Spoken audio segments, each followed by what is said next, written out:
Communist পার্টির নেতাসহ ৩ খুন ও দায় স্বীকার করে জাসদ গণবাহিনীর খুদে বার্তার পরে ঝিনাইদহে আতঙ্ক ছড়িয়েছে। কেউ কেউ আবারও নিষিদ্ধ সংগঠনের মাথাচাড়া দিয়ে ওঠার শঙ্কা করছেন। পুলিশ বলছে হত্যাকাণ্ডের ঘটনায় তদন্ত চলছে, তবে এখনো মামলা হয়নি। হরিণাকুণ্ডের আহাতনগর গ্রামের হানিফ আলী নিষিদ্ধ চরমপন্থী সংগঠন পূর্ব বাংলা কমিউনিস্ট পার্টির আঞ্চলিক নেতা। একাধিক হত্যাসহ নানা অপরাধে দীর্ঘদিন জেল খেটে 2014 সালে মুক্তি পান। শুক্রবার রাতে গুলিতে নিহত হন তিনি। স্বজনরা বলছেন বিকেলে মাঠে কাজ শেষে বাসায় ফেরেন হানিফ। অজ্ঞাত এক কল পেয়ে শ্যালক লিটনকে নিয়ে বেরিয়ে পড়েন। শুক্রবার রাত 11টার দিকে শৈলকুপার রামচন্দ্রপুর ক্যানেলের পাশে মেলে তাদের গুলিবিদ্ধ মরদেহ। কুষ্টিয়ার পিয়ারপুরের রইসুলের মরদেহ পড়েছিল সেখানে। বিকেলবেলার দিকে গোসল করে একটা কল আসছে। কল আসার পরেই উনি গুছিয়ে রেডি হয়ে ভাবি তখন জিজ্ঞেস করেছে কোথায় যাচ্ছে। তা বলছে যে একজনের সাথে দেখা করতে।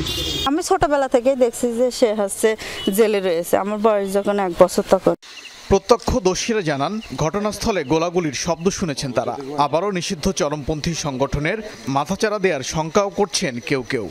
দক্ষিণ পশ্চিম অঞ্চলের রাজনৈতিক অস্থিরতা সৃষ্টি করার জন্য এরকম বিষয়টা ছাড়ানো হচ্ছে বলেও হতে পারে। আইন শৃঙ্খলা বাহিনীকে এর যে ঘটনা ঘটছে তার কারা ঘটিয়েছে, কি জন্য ঘটিয়েছে, কি উদ্দেশ্যে, এটা দ্রুত বের করতে হবে।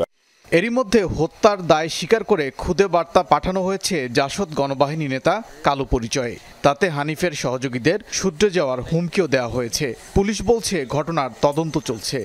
পূর্ব বাংলা কমিউনিস্ট পার্টির যে আঞ্চলিক কমান্ডার ছিলেন উনি হানিফ, এবং একই সাথে কথিত যে কালু নামে যে নাম পরিচয় দিয়ে যে জাসদ গণবাহিনীর থেকে যে একটি খুদে বার্তা এসেছে সাংবাদিকদের কাছে, এটা থেকে প্রাথমিকভাবে যেটা মনে হচ্ছে যে উভয় পক্ষের মধ্যে একটা কোনো বিষয় নিয়ে এটা থাকতে পারে।